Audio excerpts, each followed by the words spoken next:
ito ay rated SPG. Striktong patnubay at gabay ng magulang ang kailangan. Maaaring may masiselang tema, lengguwahe, karahasan, sexual, horror o droga na hindi angkop sa mga bata.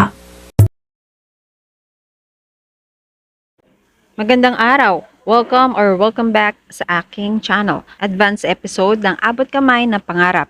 Pupunta si Moira sa bahay ni Robert para makuha ang tinago niyang SPA document. Kailangan mapasa kamay niya ito dahil nakakaramdam na si Zoe na babawiin sa kanila ang karapatan sa Apex at ang mismong ospital.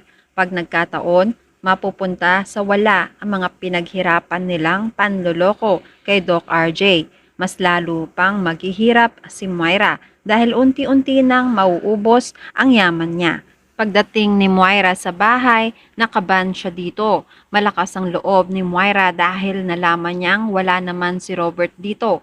Pero pinagbili na naman ang kasambahay na huwag papasukin si Moira. Pero mapilit si Moira na makapasok.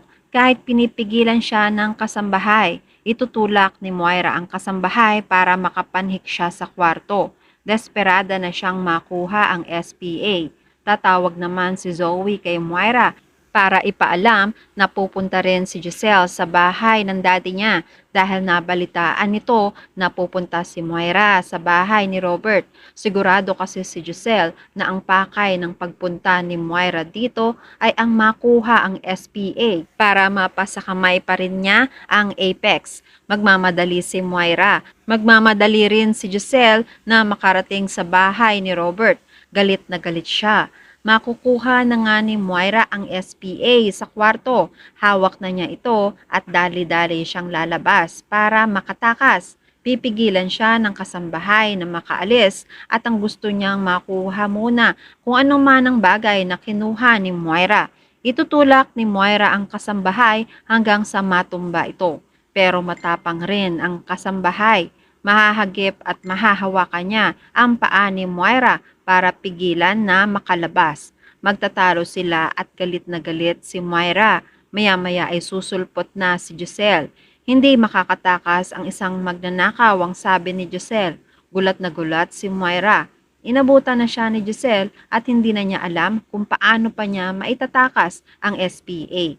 Galit na galit rin si Giselle. Magpapang-abot sila dito para makuha ang SPA. Kanino kaya mapupunta ang dokumento? Mabuti na lang at natunugan ito ni Robert.